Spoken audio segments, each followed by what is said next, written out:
Take it from me, if you're trying to survive. Take it from me, truth comes out in the light. The heaviness I'm feeling, that's stealing my joy now, could all have been avoided if I'd been a better soul. Don't do like I've done, 'cause it ain't fun. Well, hope this helps someone.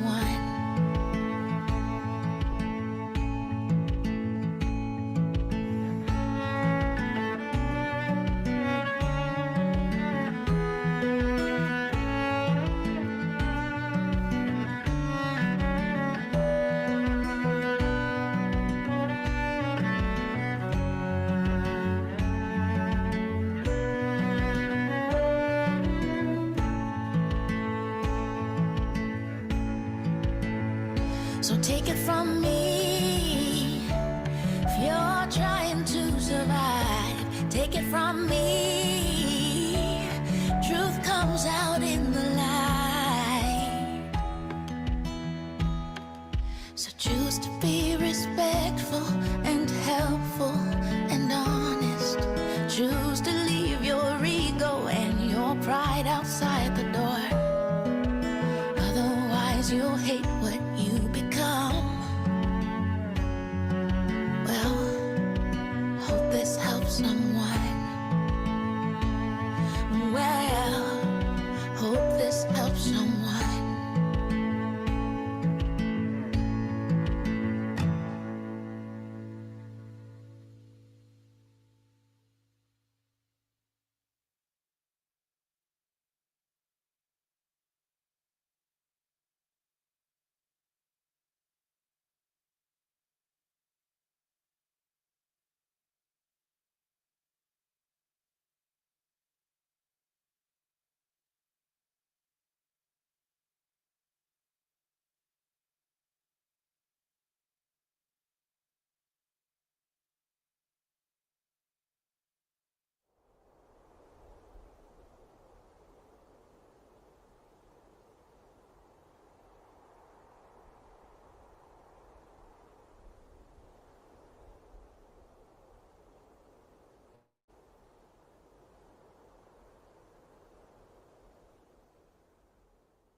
When I look into your eyes, it's like watching the night sky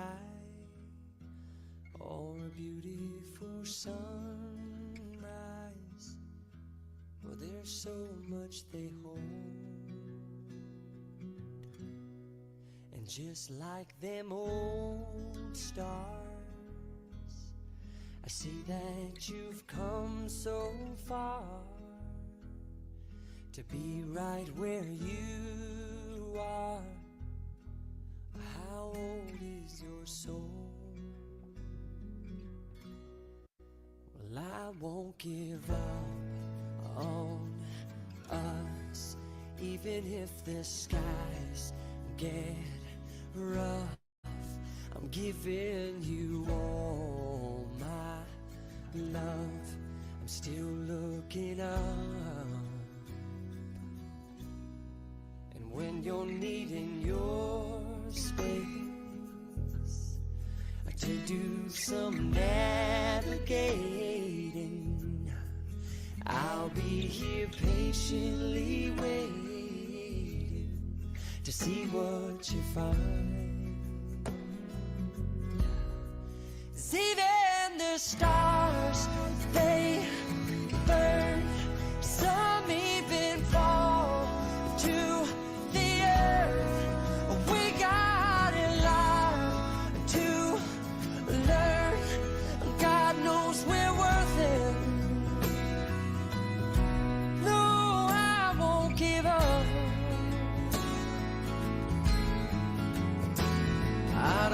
rather be someone who walks away so easily. I'm here to stay and make the difference that I can make.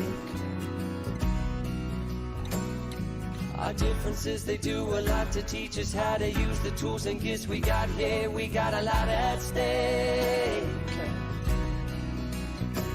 And in the end, you're still my friend. At least we did intend for us to work. We didn't break, we didn't burn. We had to learn how to bend without the world caving in. I had to learn what I got and what I'm not, and who I am. I won't give up. Oh.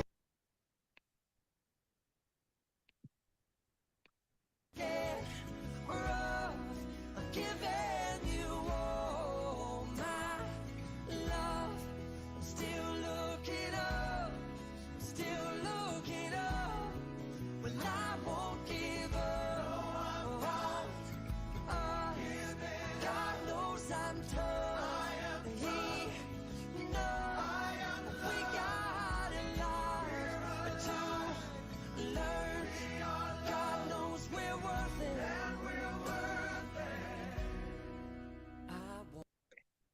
Okay, everyone, good afternoon, good evening, good day, wherever you're joining us from.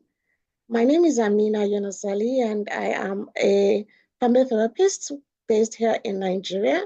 And I am so glad to be having this second episode of the legacy of men as fathers with you all. Thank you all for joining. The most interesting part of today is that the people that have joined so far are all men, and that gladdens my heart. At least the people that I've seen their names on the Zoom call so far are all men, maybe except for one person. So that gladdens my heart, and I'm so excited. So wherever you are, if you're watching with us on YouTube, if you're here live on the Zoom call, please drop in the comment section. Let us know that you're excited to be here today, talking about the legacy of men as fathers, and also share with us where you're joining us live from, if that is possible. Thank you all so much. God bless you for being here with us. So this is episode 2, and today we'll be looking at why women are frustrated with their spouses' parental efforts. The first time we actually discussed or we sent out this topic as a promotion, one of the feedbacks that I got was, how come it is only women that are frustrated with their spouses' parental efforts? So I had to remind the people who were actually on my neck that, look, this is about men and parenting. And if we really want to do justice to the topic, we need to focus on exactly what their other half or their better half keep complaining about. So in this episode, we'll delve into the complex dynamics between parenting as a mom and parenting as a father. And when it comes to parenting roles, what exactly do women expect from their partners, their spouses, their baby mom and baby papas or baby daddies, like it's now said?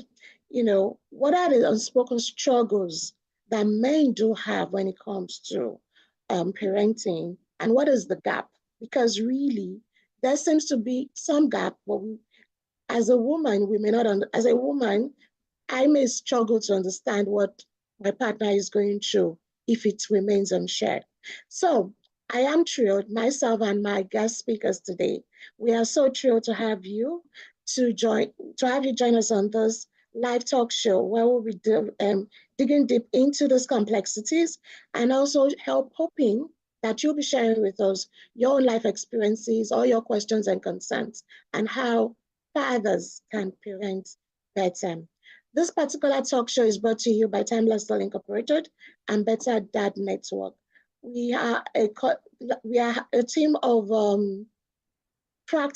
family therapy practices, who have joined hands together to ensure that we are changing the narrative of particularly the African man in parenting, but on a whole, changing the narratives of fathers in parenting, and hoping that the next generation of children and the children that comes after them will do better when it comes to parenting as a team efforts. So let me introduce my guest.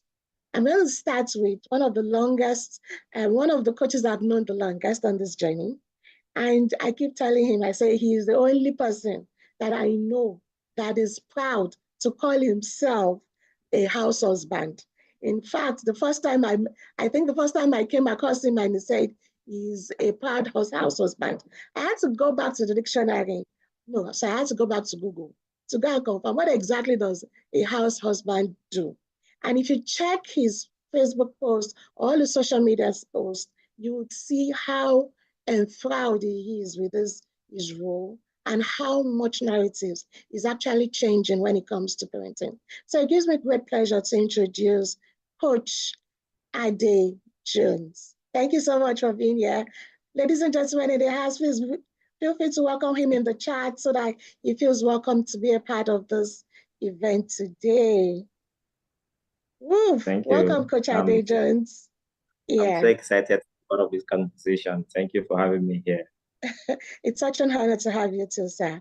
And the next person is also my partner on this mission of changing narratives of parenting, of changing the narratives of fathers and parenting, Mr. Olorunjube Ojomo. He particularly has a personal mission of transforming the lives of at least 500 fathers in the diaspora in how they connect and communicate in their parenting journey. So please make welcome my coach, my partner, Mr. Olorunjube Ojomo. Welcome, Mr. You're still muted, so we'd like to hear Thank from you. Thank you so much for having me here. But I'm jealous that Mr. Ade is what's the word that you used? A house husband. So okay. I'm going to aim to be just that same thing. I think you need to add the proud full-time house husband. Proud full-time house husband. Yes, so maybe we should start with that. Please, Coach Ade, just tell us who exactly is a house husband? For those who are just joining us for the first time and who are just meeting you for the first time, I don't know what to do. So who exactly is a house husband?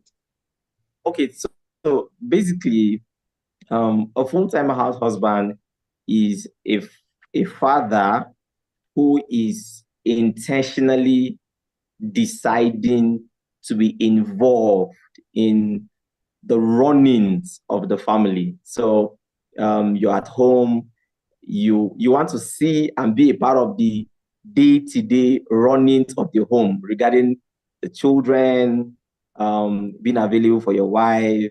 So basically, that's what is a full-time house husband.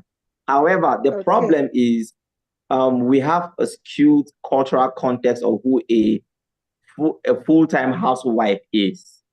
And then skewed in the sense that it believes if you're a full-time housewife, you're doing nothing. You're bringing nothing to the table. You're just sitting and then everything is done for you. So people associate that skewed perspective of a full-time housewife to mean if you're a full-time house husband, you're not doing anything. I mean, you're just sitting down there, your wife provides and then does everything. So, I mean, I think for me, I'm putting that more out there just so we raise the consciousness that you can be a man, you can be a father, fully involved in the life of your children, and then equally in the evolution of your life. I'll adopt that. I'll be the second proud house husband that I know. Fantastic. Thank you. I think this is a fantastic way to actually start because, the topic is why are women frustrated with their spouses when it comes to parenting? What we've seen over time is this trend of women complaining that, well, when a child is good, it belongs to the father. When the child is, then we should always question the mother. So to both of you, from your experience, why do you think so many women actually feel frustrated with their spouse's parental contribution overall? So I like to start with Coach Jube. Okay. Yeah. For me, like you said, we should start from my experience. My experience, I like to say my experience started in 2019 because it was at that point in time that my wife was working from home anyway after having our second daughter. That was in 2015. But I always felt that because you're working from home, that means you must have time. So I always told her, please help me run this errand. And then when I come back from work, she's always like, no, she couldn't do it. And I just wonder why she couldn't do it. Why aren't you able to do it? From my own perspective, I was doing everything that I could. Back then in Nigeria, I had to get up at 4 a.m. I had to be, out of the house by 4:45 a.m. so that I could beat the traffic. I'd be in the office so early, and I would face another 3 hours of traffic heading back home. So getting back home late, I couldn't understand what was happening. But you will notice that what I was saying to her was she had all the time. Meanwhile, I hadn't asked the questions. I hadn't found out what the issue was. I hadn't found out if it was possible. I assumed that she had all the time. And so when I eventually took my annual leave, I decided to watch what was happening. Then I could see that she would have to get up, prepare the kids for school. It would mean trying to make sure that they eat, but they are also early and not late, and then trying to prepare something that they will take along to school. Then she comes back home and she has 1 or 2 client meetings. In between those meetings, she will try and clean up the house, try and get food done for herself to eat, and try and get food done for the afternoon.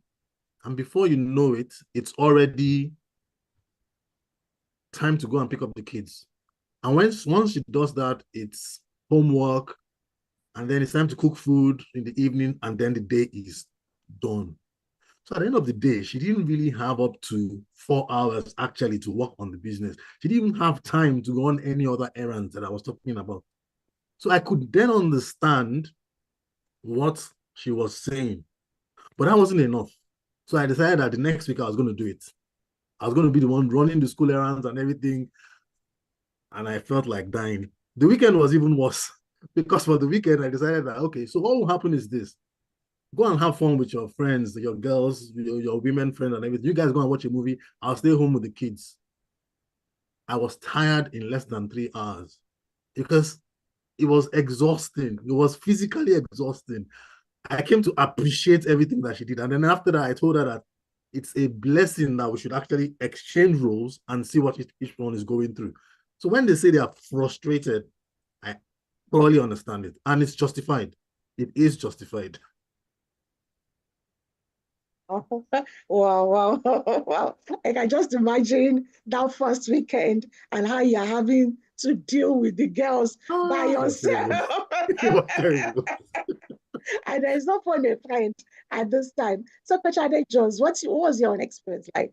What's been your own experience like so far? I think for my own case, it's more like a flipping of the coin with Coach Jude.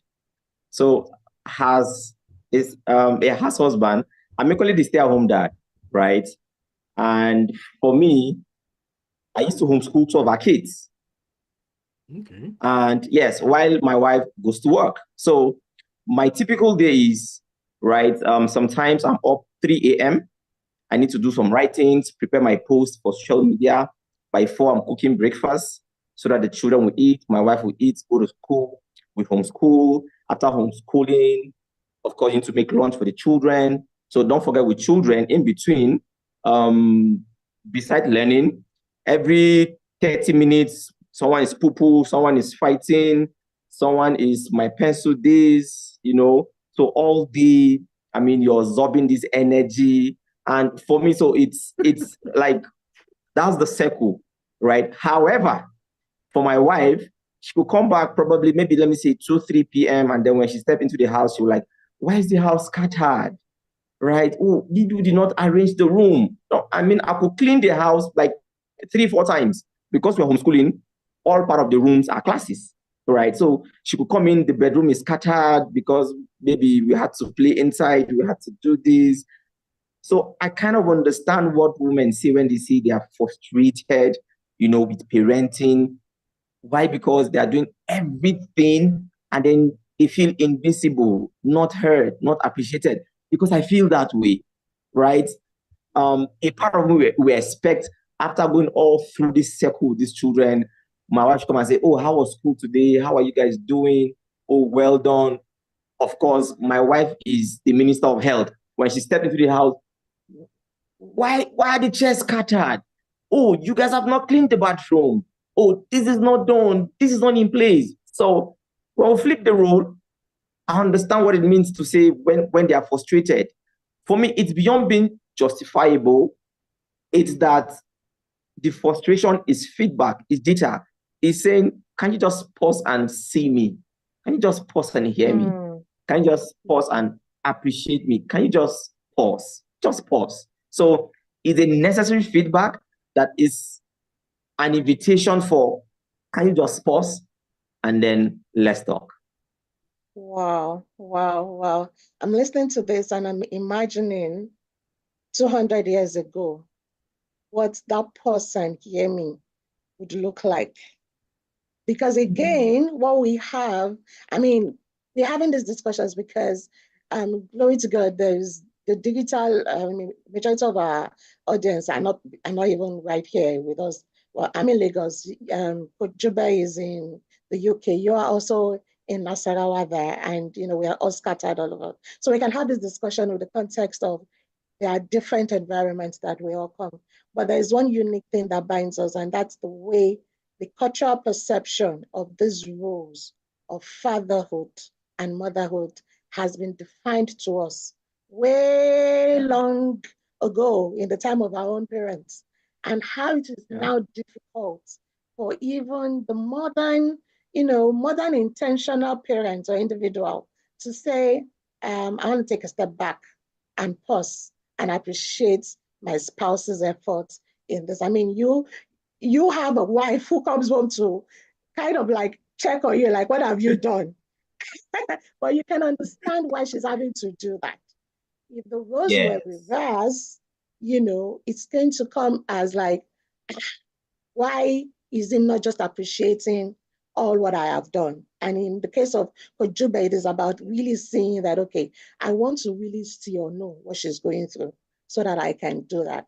But let's go back to the fact of, what is really on ground for many people. And it is that our cultural expectations shape our expectations. So do you think these expectations create an unfair pressure for women to say, well, they don't even have the opportunity to ask that for pause and reflect from their spouses, much less, I want you to appreciate me. It's about, this is your job, so you might as well get on with it, because this is what you've found your mother's doing. This is what you've found your grandmother's doing. So how come this has to change? So in what ways, or what do you think about the unfair pressure that is put on women, and then the unfair pressure that is also put on men to be providers and not preservers? Let me take that again. The unfair pressure on men to be providers and not preservers. Providers in the sense that all you need to do is just go out, come back home, make sure that there's food, make sure there's something for them to be food on the table. How to preserve the energy, the familiarity, the familiarness in the family is left to the mom. So in what ways are these pressures affecting the modern, or the wanting to be intentional father in this day and age? So let's start with Coach Ade Jones. I know we started with Coach Jobe the other time. So Coach Ade, could you start off? I think the pressure for me is stemming from two angles. The first angle is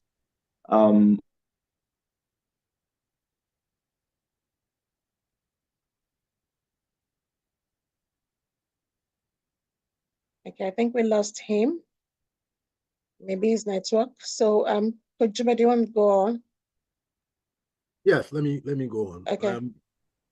The interesting thing about the experience both of us related the first time shows that if it's on the flip side, it would be exactly the same reaction. Hmm. So is it about the cultural expectations only, or is it about our views of what we are doing and what the other person may not be doing? Because you see, in his case, his wife didn't realize all the effort he was putting in. In my case, I didn't realize all the effort she was putting in. Because I also put in my effort and felt I was justified. He put in his effort, he also felt he was justified. When we talk about unfair pressure on men, well, I think I would want to go back to how it all started. I wasn't there, but I do know that by nature, women are the ones who have the capacity to give birth. Mm-hmm. And so while that happens, within the 9 months, she is maybe heavy. She may not be able to do as much as she used to. So the husband is taking care of her doing that. And then he moves on to, after giving birth, he continues providing. Unconsciously, he sinks into that role, and she sinks into the role of caregiving. Now, in the past, even presently, if there's a plan, okay, 2 years, 3 years after, what will happen is we have another child. If that happens, she's back in that role, and then he is still providing. 5 years down the line, they have 2 kids. He's been providing. She's been taking care of the kids unconsciously. Now, when we try to change that because of things that are happening, technology has come up. It's easier to give maybe give birth. It's easier than in the past and things like that. Do the roles change? Would we be adaptable? We would have to have those conversations. If it's part of our plan before we get married, then we can have that discussion. So after childbearing, what's next? How do we go about it? Because truthfully, I know of a friend who works on an oil rig. He's making all the money. His children are growing up. They are teenagers. But when we talk, when he comes back from the rig, he actually weeps. He wishes he was there, but he has to provide. And so all the while the children were growing up, the woman has not gained the skills to enter into the workforce. If she wants to, there's the issue of if I put the woman into the workforce, she will have her monthly cycle and she will disturb my work. Some employers are just like that. So there's this burden of guilt that we as fathers bear, that we are not there as much as we want to be, not because we don't want to be there, but the way it's been, we provide while the woman takes care of the family. And I think that pressure is there, but sometimes we don't even have the platform to mention that, because the next day we have to go back to that work and provide. Okay, so what I hear from you is it's not so much as the culture, but as much as it is the willingness of the parties to engage in the conversations to say, can we switch roles at one point or the other, or can we transition into a better? Okay, well, there's a question that comes to my mind, but we'll pick it up right after Coach Adejohn shares his own opinion on the thoughts of how culture shapes or puts enough pressures on men to just focus on providing rather than preserving the family energy. Okay, thank you so much. This is an interesting question, and then I want to come from this angle. I don't think culture puts so much pressure on men or women. Okay. I believe that, so my perspective, unresolved trauma get passed down as culture. Okay. If there are concerns that were not addressed, there's a scripting with children that gets passed down that, oh, this is normal. This is all we saw. So let's replicate it. Why am I sharing this? a few months ago, I had a conversation with my grandmother, and she was telling me that, okay, I mean, she was teasing me being the full-time house husband. And then she said that she wished my grandfather was alive to see me, because my grandfather always desired to be available, for the children. But the reason why he was not available was because as a king, he had big farmland. Yeah, he planted cocoa, and the distance between his cocoa farm to his house was over 15 kilometers, right? So they walk the whole day to the farm. So when they go to the farm, before coming back, it will happen after a week. So they'll go to the farm, they'll walk there, before returning. Okay. What played out is the men now felt it was normal for them to go to the farm, sleep in the farm, spend weeks, and then come back.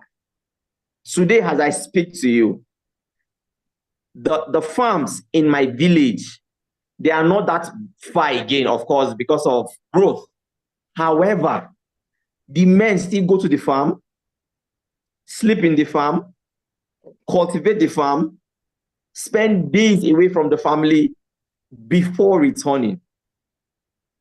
Now, let's flip the coin. There's this perspective that my worth as a man is tied to provision. So if I'm not providing, then something is wrong. Then I'm less of a man.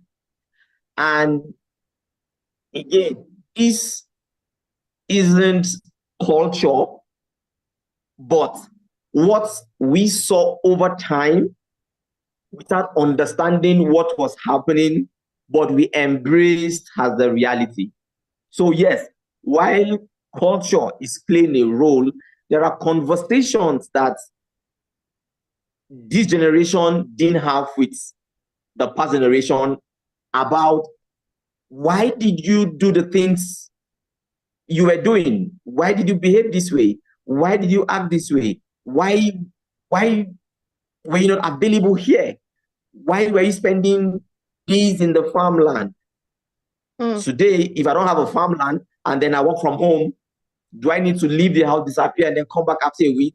So because we didn't have this conversation, we just assume certain things should be done a certain way, and then we put the pressure on ourselves and perpetuated sabotaging patterns. I mean, that's my perspective to this.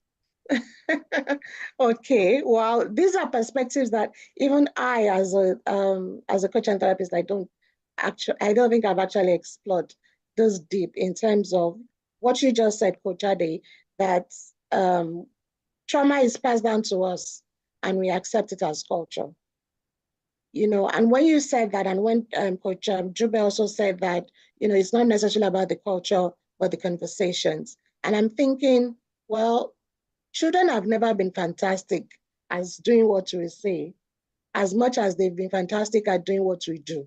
So the more children, boys especially, watch their fathers go out, come back home, sit down, expect the dinner to be served once they are home, they get into their head that, well, okay, so it is the man's duty. So even if you're a Gen Z or a millennial, the picture that you've grown up with of who a father is of a man who goes out and comes back in to expect that things will be sorted at home.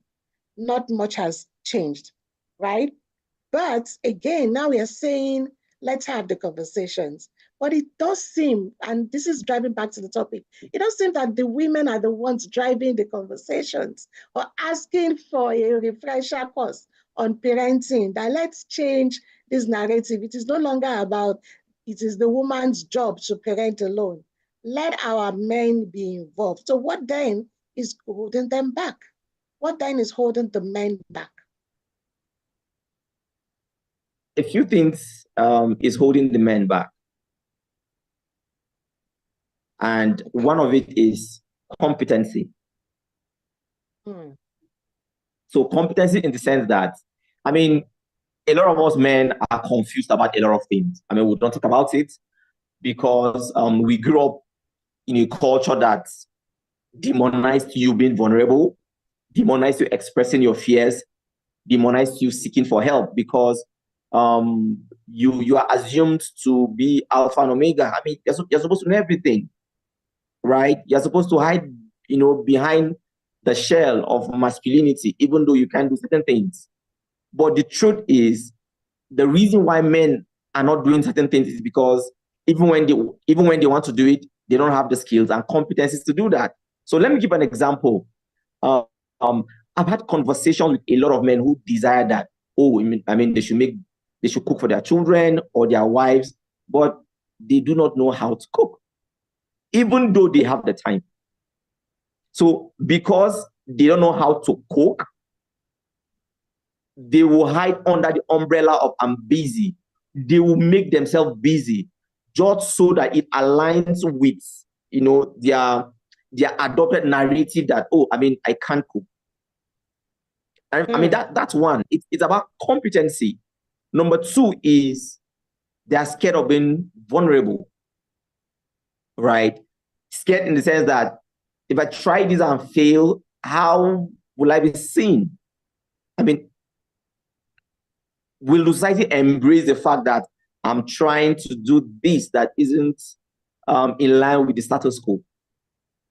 So at the end of the day, men just want, sleeping dogs to lie. Let's not ruffle the feathers, Let's just go with cultural scripting, even though at the back of our mind, we desire to treat our wives better. We desire to be available in the life of our children. We desire to make certain moves. I mean, let me say this briefly. I've received more bashing from women than men. Oh, I mean, why are you homeschooling your children? Your wife should do that. Why are you cooking? Oh no, your wife should do that. No. I mean, I've received more bashing being the full-time house husband from women than the men.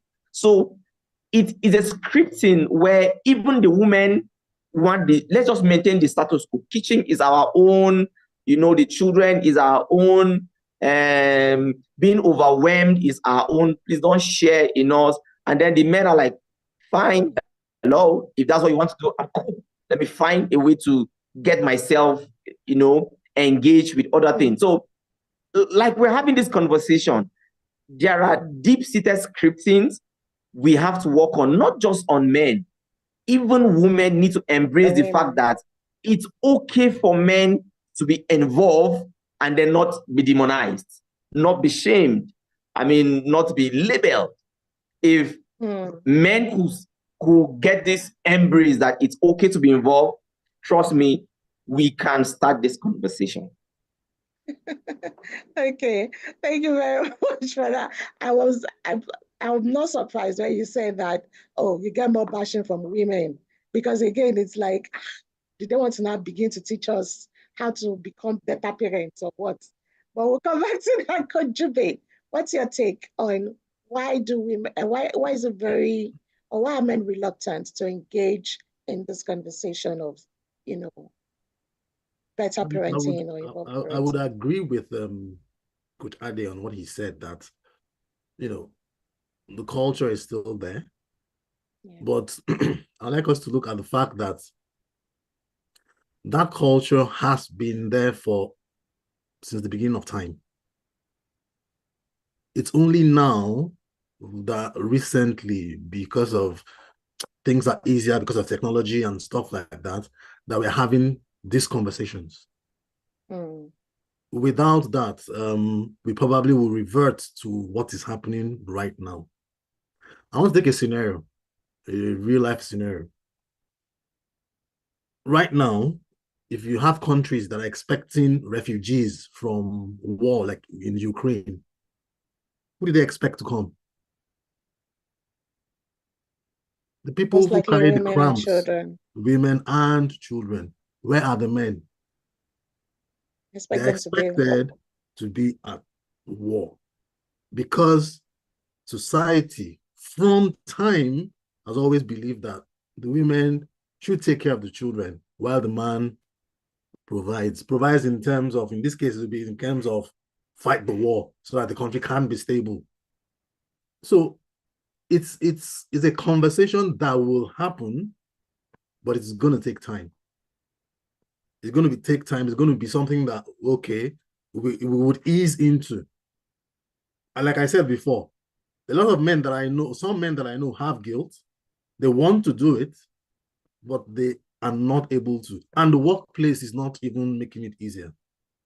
Like Coach Ade said, a lot of women would also bash him. I've had entrepreneurs that I've spoken with that are women who would not take a woman to work with them. They would prefer to work with men because they know that a woman will have maybe a monthly cycle and she can get pregnant, and those things would delay, the progress of work. There are times that would have scenarios where people will say, if you come into work as a woman, you have to wait for 2 years before you give birth. So even in workplaces, people would want the male force more than the women. So until those things change, these conversations, we can just keep having them little by little, and individually, family by family, we may be able to change it. But it's going to take some time for the whole society to accept that, because it's still men and women that make up the society.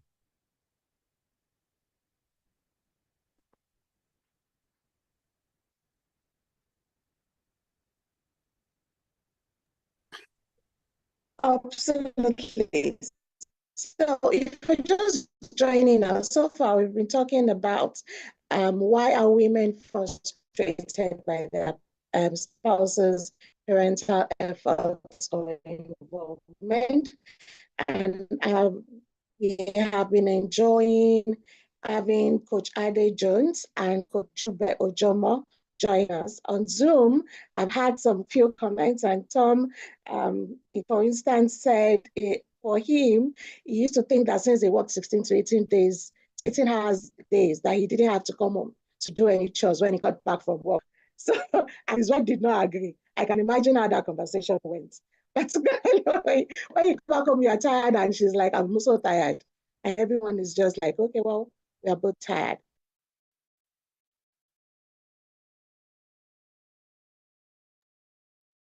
Yeah, I think we lost Coach Amina.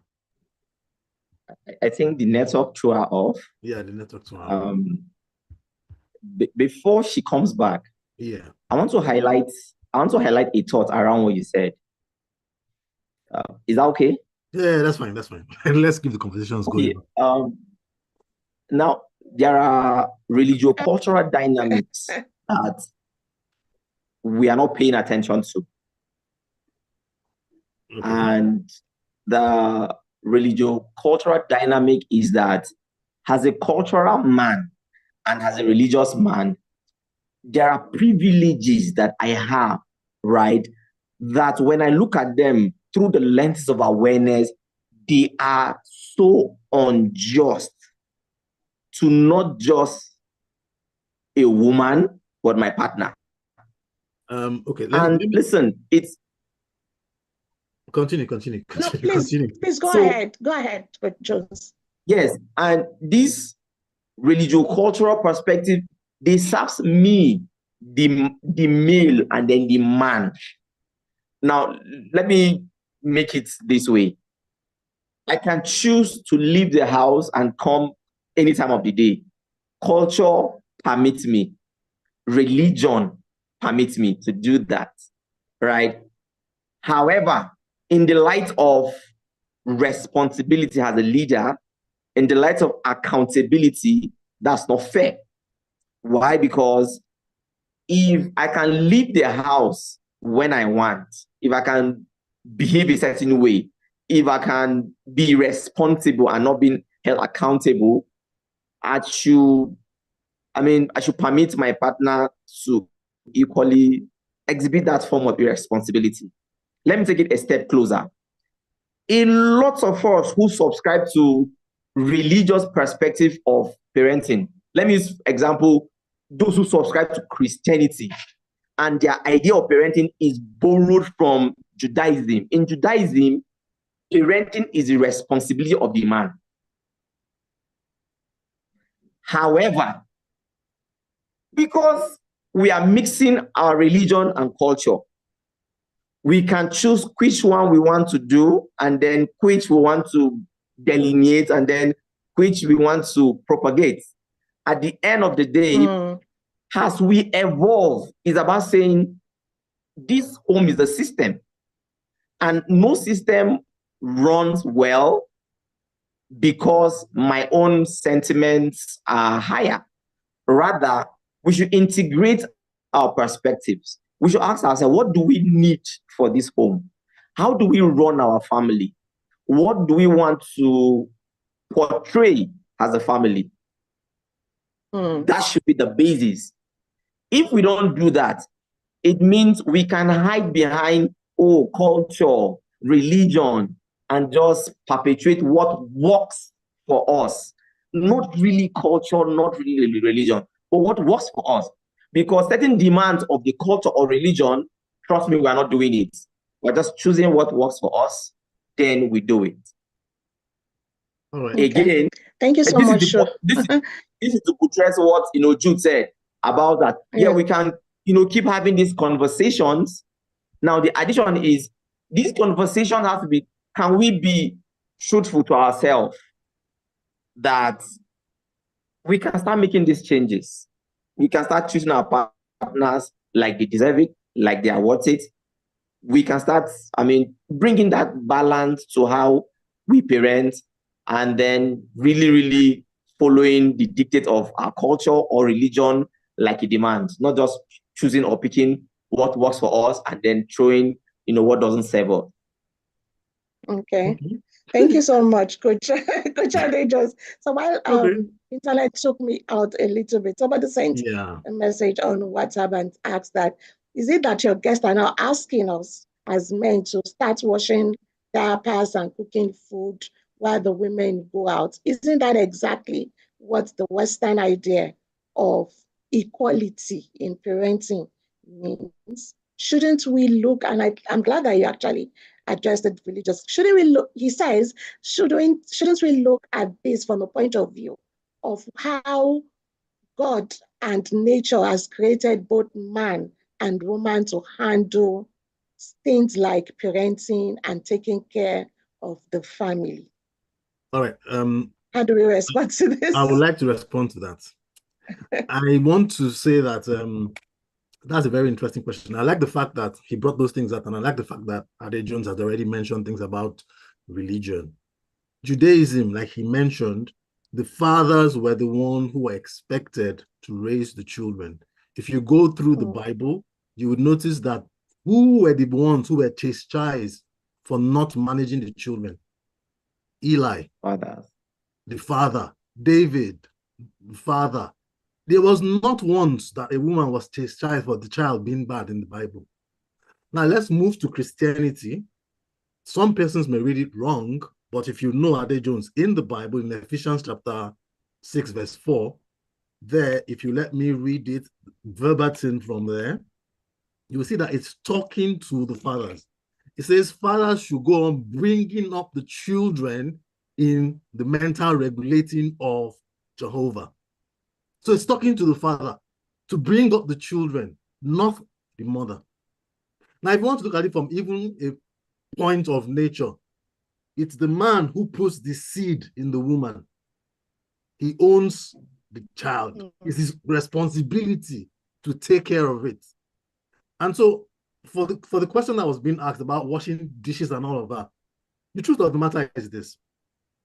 You are a team. We are a team.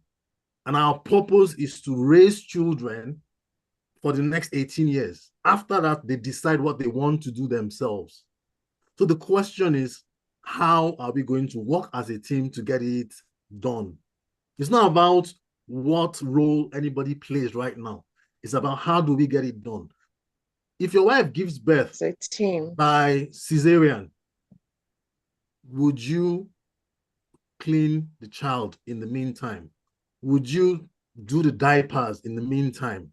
she's giving birth by cesarean, she's not able to move, operation and stuff like that. Would you cook food for her? Would everybody understand if you are doing that? Yes, they would. But why wouldn't they understand that you can do it if she comes back home tired and you come home earlier? So why can't you get it done? So it's about teamwork. The responsibilities are there. And yes, we can say, okay, you handle this, you handle this. Even in the office, everybody is changing. The office is about being agile. We talk about teams that are self-managing. They should be able to handle things themselves. One person falls ill, the team members pick it up immediately. They don't have to wait for somebody to tell them because the project will suffer. So this project must succeed, because if we start doing, this is my own responsibility, you are supposed to do that, that's my own responsibility, then at the end of the day, it's the fathers that will be asked the question, because you are the one that have been given responsibility religiously. You are the one with the responsibility to raise the children. The Bible, I don't know if the Quran speaks about it, but the Bible doesn't say the mother should raise the children. It's the responsibility of the father to raise the children and discipline them the way they should be brought up. Interestingly, the role of the mother and the father when it comes to child rearing is very, very clear, because according to the Prophet Muhammad Sallallahu Alaihi Wasallam, he talks about how men are shepherds. And if you're a shepherd, your first duty is to ensure that your flocks are well taken care of. And that is the primary duty of a man when it comes to parenting. And even in that is that the woman is also a shepherd, because again, she listens to what the direction of the man, and then also guides the children alongside. So without taking too much of our time, I know that you both have fantastic projects and works going on in terms of helping fathers to do more, to do better. I'm hoping that the women on this call have learned that, look, it's not all roses, we agree, but it's not all coals either. There is a lot for our men to do. There was something that Coach Ade Jones talked about when it comes to competency, that sometimes the reason the men step back is actually the fact that they don't know how to. Because again, this is not something that we are familiar with. And the only way to get them familiar is not by us nagging and insisting and crying wolf every time, but actually providing the avenues for the men to change the narratives and to have these conversations. So I'm going to start with Coach Ade Jones. There was a project that you're working on presently on helping fathers. Do you want to share more light on that before we take the final questions? Okay, yes, I have two major projects I'm working on that is centered on fathers. The first is mentality. So basically, mentality is a community, a paid community. I'm working with men, guiding them on how to deal with their mother and father wounds, trauma-related concerns that is sabotaging them being present husbands and then equally present fathers. The reason for mentality is that over the years, I've noticed that there are a lot of men who are hurting, who are struggling, who are lacking competencies, but they won't talk about it. Why? Because, like we said, the pressure, we just expect them to perform. The women expect their men to do this, to do that, to be available, but they don't even know how to do it. Why? Because they have unresolved childhood wounds they've not dealt with, that is either sabotaging it or making it difficult for them, to be present and then be effective in that line. So that's on the project I'm working on. The second project is for men who desire to step into their lights, right? In the conversation we talked about, men just want to let sleeping dogs lie.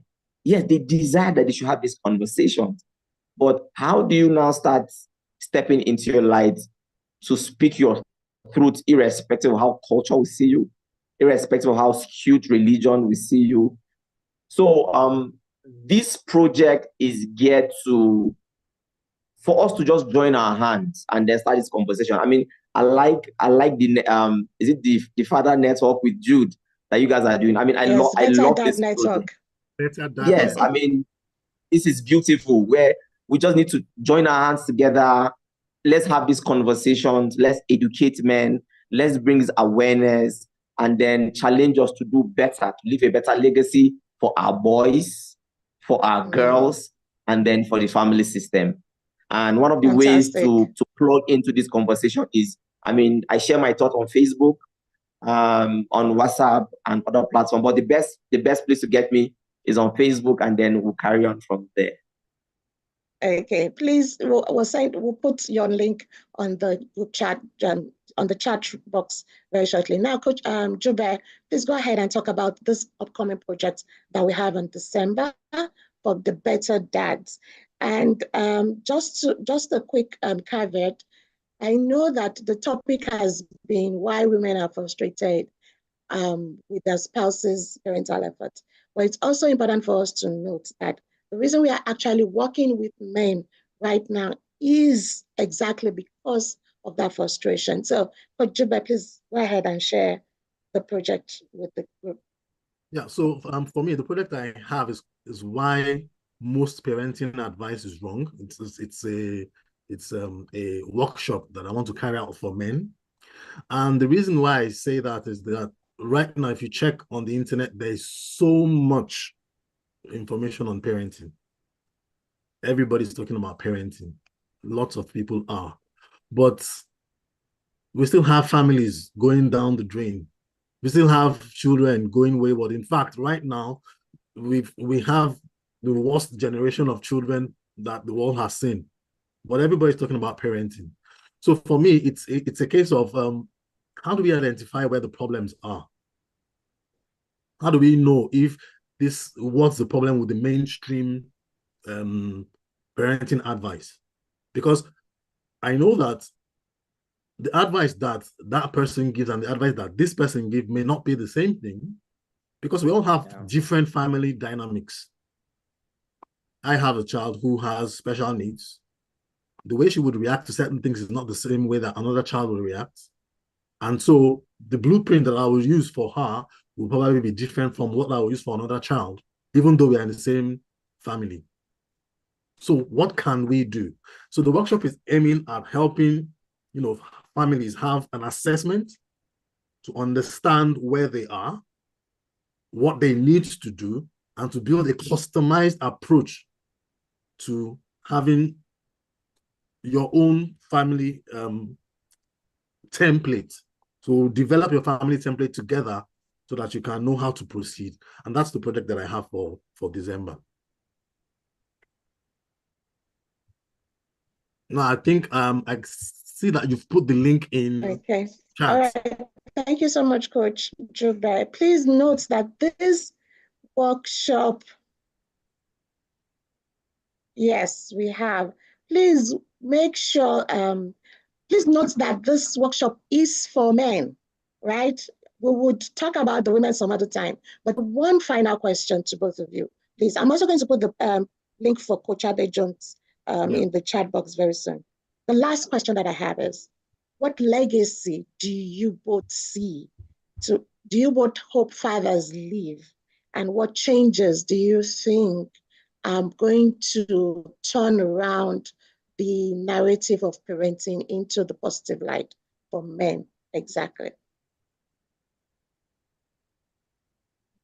Okay, who wants to go first? Okay, so I'm leaving it to you guys. For me, like I've said, I'm starting up the project. My aim is for 500 fathers to have, to get more involved in the family, to have a family plan, to see how their family grows based on knowledge from those assessments. But 500 fathers is by the end of 2025. Ultimately, I'm looking at a situation where we have a community of fathers who can assist other fathers based on their own experience so that we can expand this. I'm looking at a situation where we have over 10,000 fathers in the Better Dad Network, so we can grow and influence other fathers so that we leave a legacy of children who people know in the community as responsible, people who have vision and they follow that vision, people that persons want to copy, families that are exemplary. Fantastic. Well done. All right. So, Coach Adejohns, what's your legacy and how do you want fathers to imbibe this? I think for me, the legacy will be to have boys grow up into men who are not wounded, right? I mean, I grew up being hurt and wounded because my father was not emotionally and physically available. I grew up resenting my father. I made lots of mistakes. I never had guidance. I never had mentorship along this line. I mean, I made a mess of my life while growing up, and I had bigger wound and trauma I'm still dealing with. For me, my legacy will be, I mean, to have boys grow up with the skills and competencies to navigate their childhood wounds. Because if we have boys who become men who are healed, they will become better fathers. They will become better husbands. They will become better friends. And they'll become better leaders. They'll become better heads of families. And the society, I believe, will be a better place, because the responsibility of leading and shepherding lies on the hands of men. The question is, are they healed with the competence enough to lead and shepherd? That will be my legacy. Fantastic, fantastic. I cannot wait to see how your work, both your works, begin to impact our society. I know that there's so much that you're already doing, and I'm praying that the fruit of your labors will not go to waste, and that our generation will begin to be the ones to first actually enjoy this impact the more, and it will translate into generations after generations, also transforming the way they parent consciously and intentionally. Thank you both for giving us a robust understanding of what it means to be fathers in today's age and helping us to understand the frustrations of women. To my dear guests on YouTube, on the Zoom call, thank you for spending the last 60 minutes with us. I'm sure you've learned one thing or the other, but if there's one thing to take away, it is this: parenting cannot be done in a vacuum, and it cannot be done alone. Be you a father, be you a mother. We need to work as a team.